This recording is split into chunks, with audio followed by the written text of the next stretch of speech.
And so I had no experience.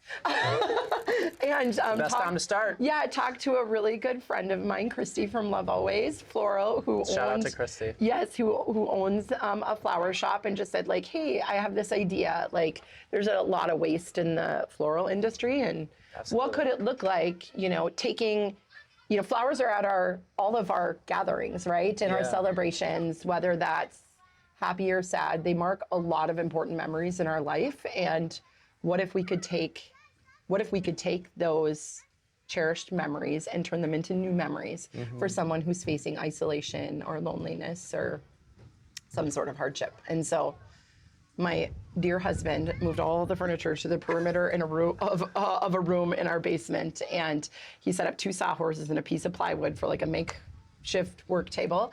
And Christy would just start asking people, what are you going to do with the flowers afterwards? Yeah. There's this cool project in town. And so on nights and weekends, and we would do the work, and friends would come over and help me, so cool. and I would deliver before or after work, and call people and be like, hi, can I come visit your seniors? No. This isn't a multi-level marketing scheme.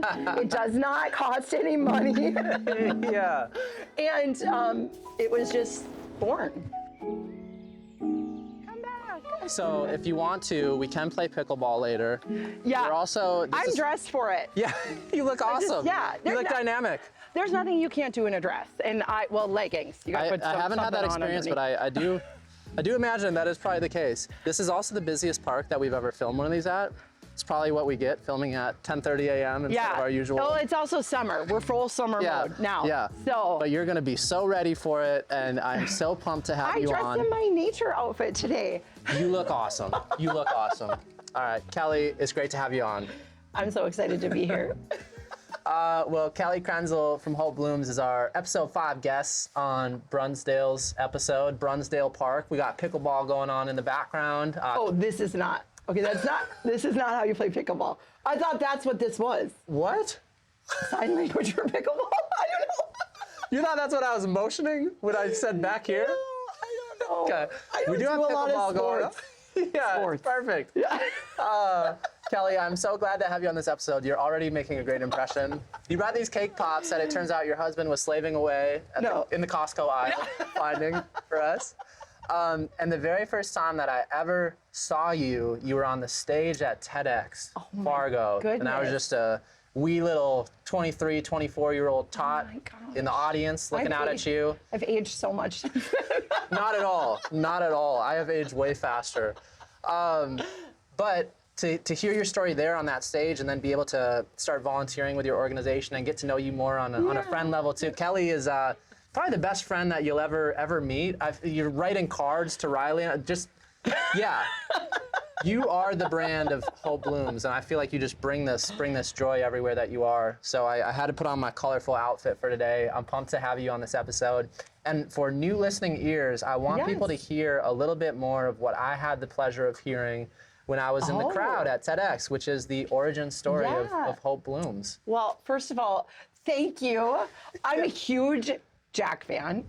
Thank you. So, I mean, clip that. Instagram. Yeah. Put that in. Certainly put it in. Love Ad Shark too, but who doesn't love this guy, right?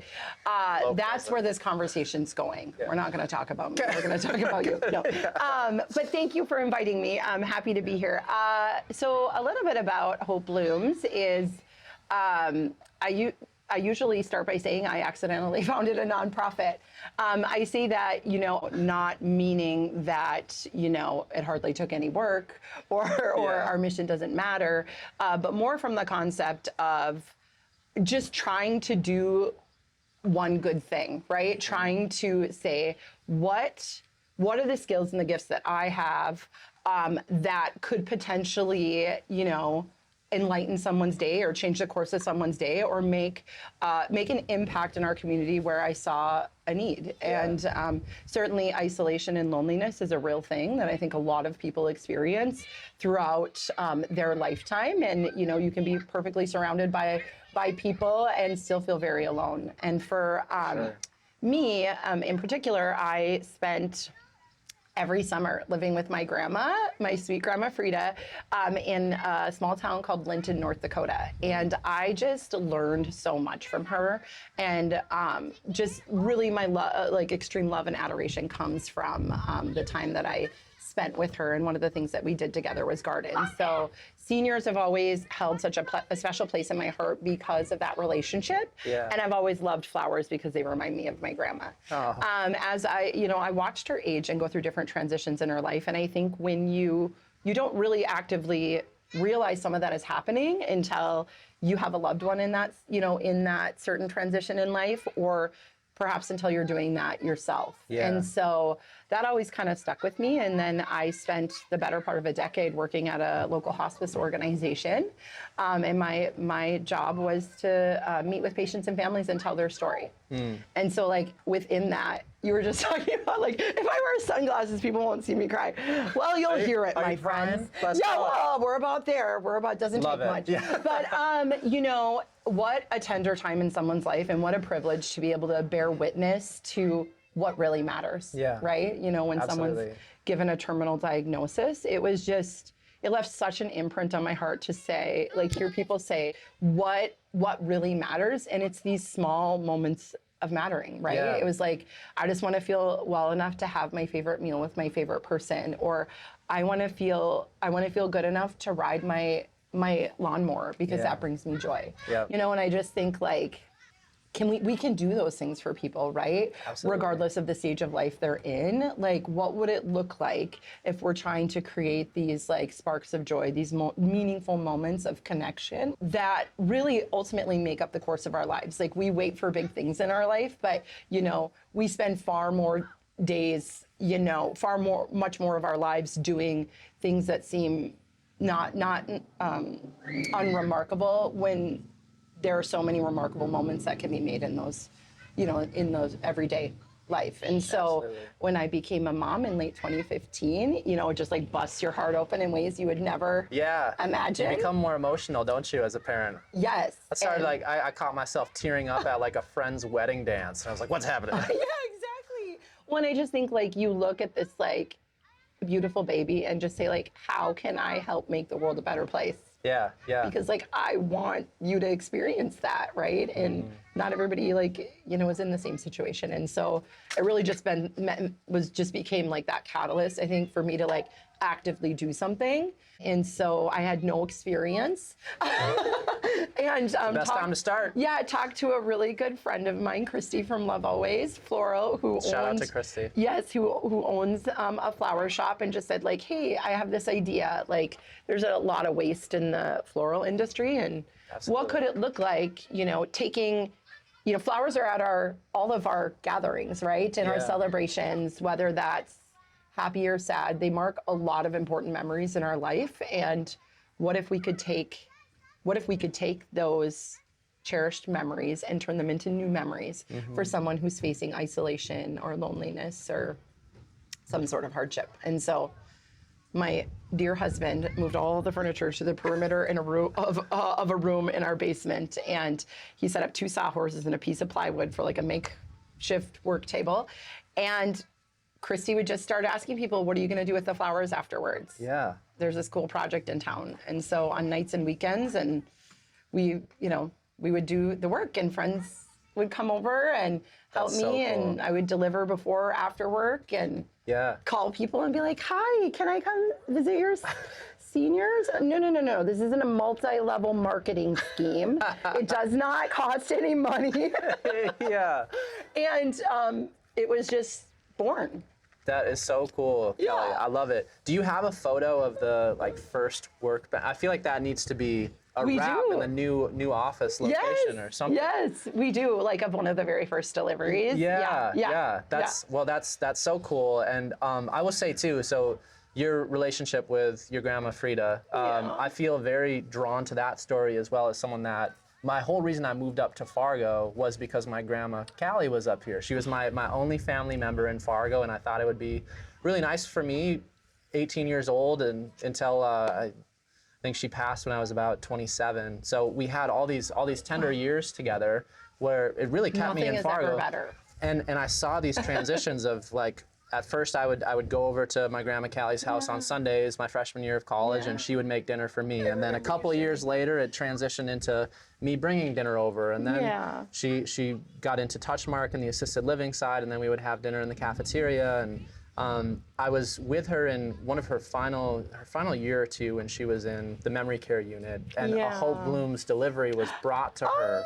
So I was there to actually see the labor of your work and the impact it had on, you know, I don't know how often my grandma had remembered receiving flowers or a gift like that, and just how sweet it was. So truly, like one small act at a time, the ripple effect that comes from that is pretty special, and you have to just feel so proud of what you and your team have been able to build. I do. I feel so proud of the community, right? Because our mission does not happen without literally hundreds and thousands of acts of kindness pouring into that. And so it does make me like so emotional when I think about like the many countless ways people quietly serve our mission, right? Someone collecting jars, right? Like recycle or like food jars, mason jars or recyclable food jars, and washing them out and then dropping them off at 8 p.m. at night in the donation box outside of our shop. Like, our mission does not work without quite literally thousands of people pouring into it, whether it's, you know, sharing your flowers with us, whether it's, you know, sharing items off of our wish list, or, you know, these donated items, or coming and sharing your time. It's not lost on me that just the acts of service and kindness that make our mission possible, because we are a very small team. Like we can't do it alone. And I think like that's the beauty in our mission, is it's about community. It's not actually about the flowers, right? It's about recognizing people for their value as a human and letting them know that they matter and that they're seen and that they're loved. And so we use the flowers as that like bridge to connection. It's the reason for the visit, that it makes it, you know, more comfortable that, you know, someone you don't know is stopping by. But I think like people start out as strangers, but we become friends. You know, we're getting to visit people and getting to know people, and we're getting to see them through different transitions. We may meet them, you know, we met this gentleman earlier this year at the Fargo VA, and had a beautiful interaction with them and such a good time. And then fast forward a couple of months later, we went out to the Leach Home, which is a senior living community in Wahpeton. And he was there, Arnie. Look at that, sweet Our Arnie. same team member was there, and he instantly, they picked up right where they left off, and he shared even more of his story with her this time. That's so And they had this beautiful connection. And so it's like, we get to then bear witness to that, you know, through our work as well, and be there alongside people through different important transitions in their life. And there's nothing more powerful than knowing that you matter. And I think like, how special is it to know that your community cares about you? And I think like that's the gift in our mission, is that it's very easy to do things that are kind and generous to people that we know and love. What does it look like when we're creating these moments of meaning for people who maybe don't have access to that connection, right? And I just think to like know that who are these from? They're from your community. That has so much power. For sure, for sure. It's a beautiful story, and it's just keep crying. I love it, Kelly. It's great that our whole viewership of, I think we've gotten to the point of, I used to say like 26 people that watch this. I think we've gotten up to like on first. Thank you. The viewership just dropped. Alyssa did a lot for the viewership. She's so incredible. I think we're up to about 52 viewers now, but it's so great that everybody gets to see just the presence that you carry, and kind of this contagious, infectious energy you have. I was calling my wife on the way over here, Riley, and I was like, oh yeah, we've got our Walk in the Park episode with Kelly today. And she's like, well, that is gonna be a stroll through the park. Like you guys are gonna be bouncing through the park. I was kind of hoping she was like pop up out of one of these dishes here. Yeah, actually, that's her. Where's a special guest? Come on. That'd be great. We love Riley. I know, she's the best. I do have to ask you about the marketing angle, because you have a marketing background. I learned about the LTAG background. I obviously know the hospice background, and then with Hope Blooms, it's very clear that this is an organization that was started by somebody that has marketing intent and intentionality and knowledge and expertise behind it. I will say, and this is maybe a goofy question, but I was thinking about you, and in the best way possible, you could not be a better like brand representative or almost like mascot for the brand of Hope Bloom because of who you are. It's like so interwoven into your nature and how you carry yourself and the joy that you bring to others around you that it's so effortlessly flowed into Hope Blooms.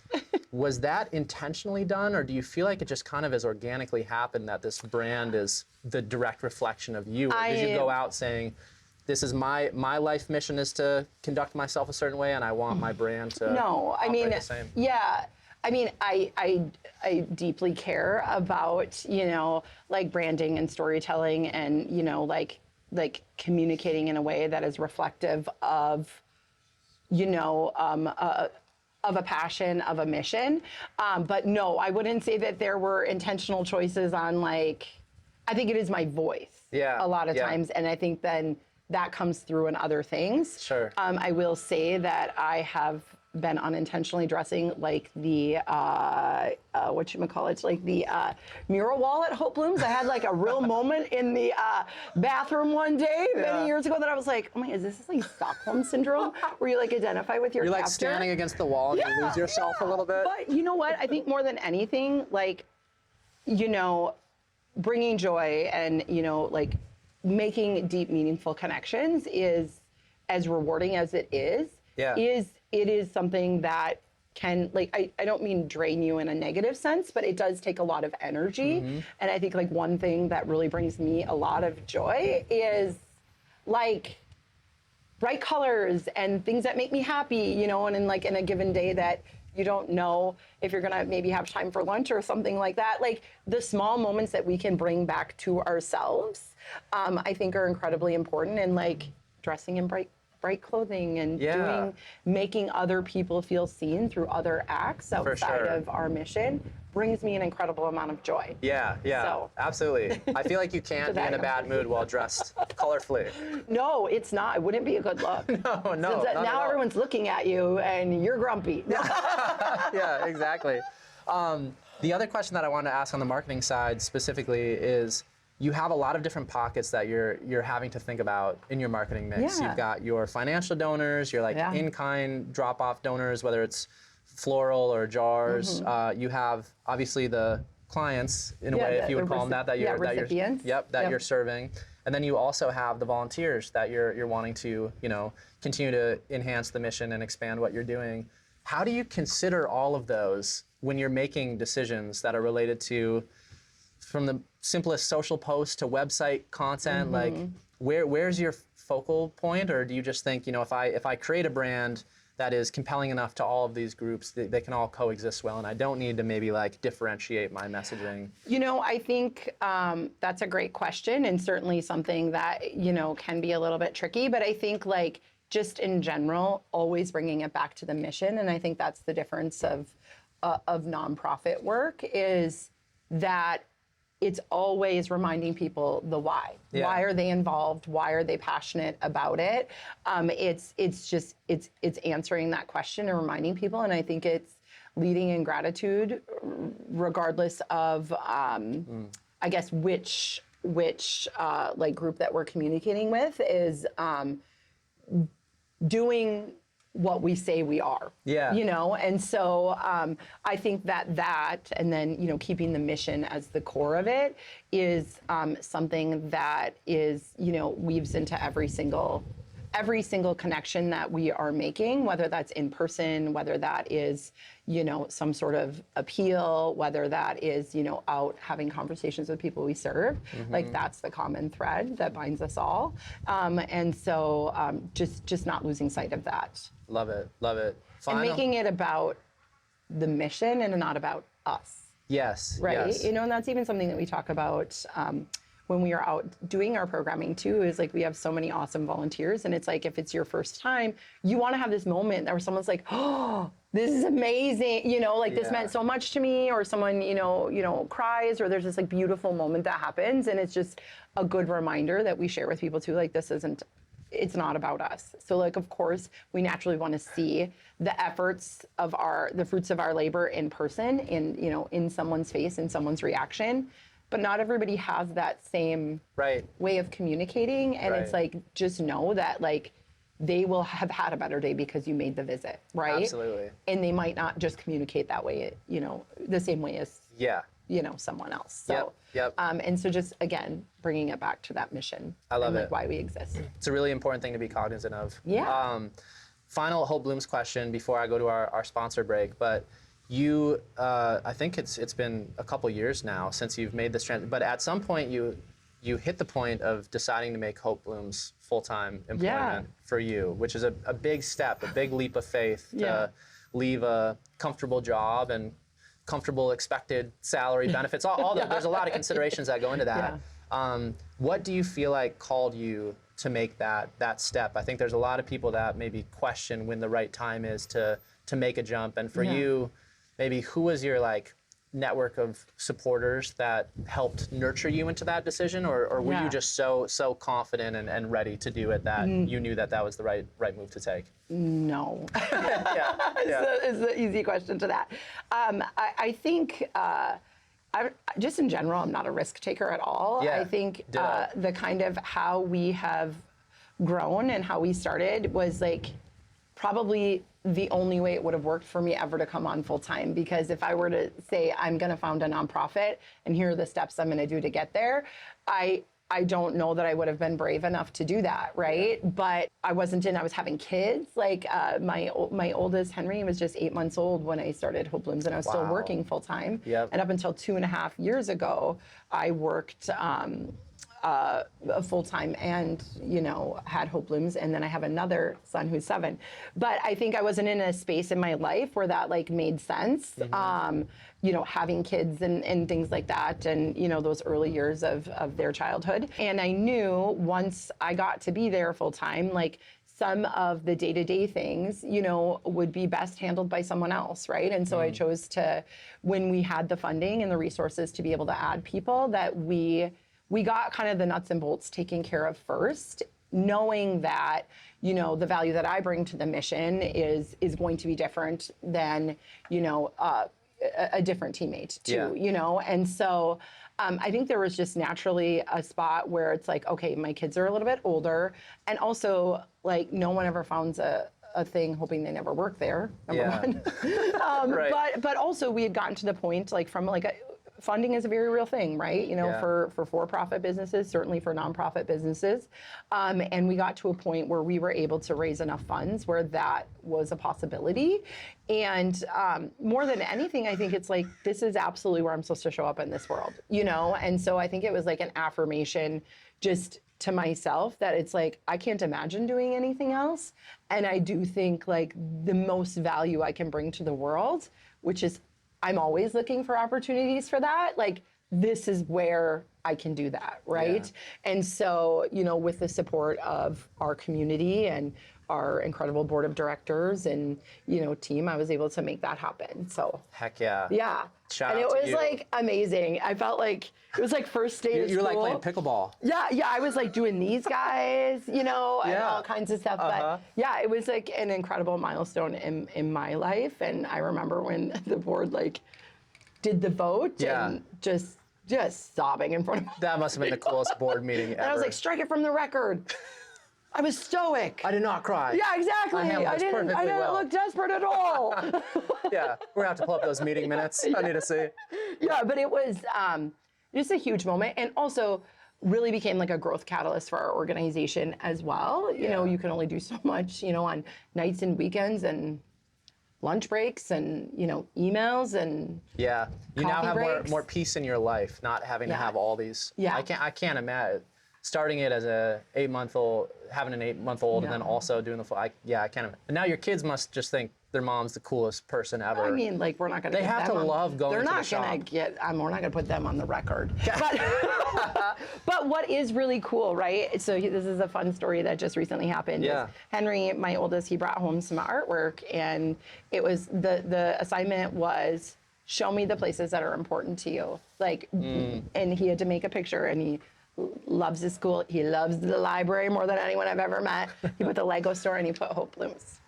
Wow. And so when I see that, it's they get it. They understand what we do and why it's important. And for me as their mom, I can only hope that they will realize serving their community is a privilege and like an expectation. If you want to live in a thriving, like inclusive, connected community, like that's on each of us to help make that happen. Yeah. You know, and volunteering isn't just something that we do on, you know, holidays or a day that we get off work, but like incorporating that into into your daily life. And that doesn't mean it has to be in an official capacity. And, you know, that's what I really hope people are inspired about too, about our mission, is that like, certainly I hope that you're engaged and support us in multiple ways.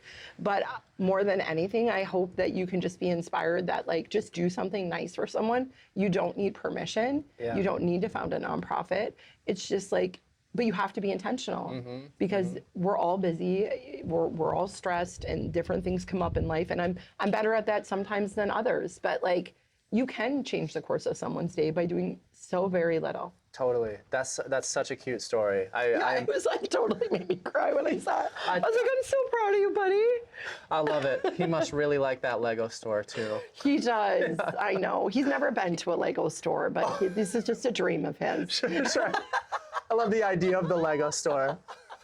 Oh, that's so cool. Well, Kelly, you've been the best. We have our sponsor break. It has become a little bit of a like running joke that I've never been able to actually get people what they wanted.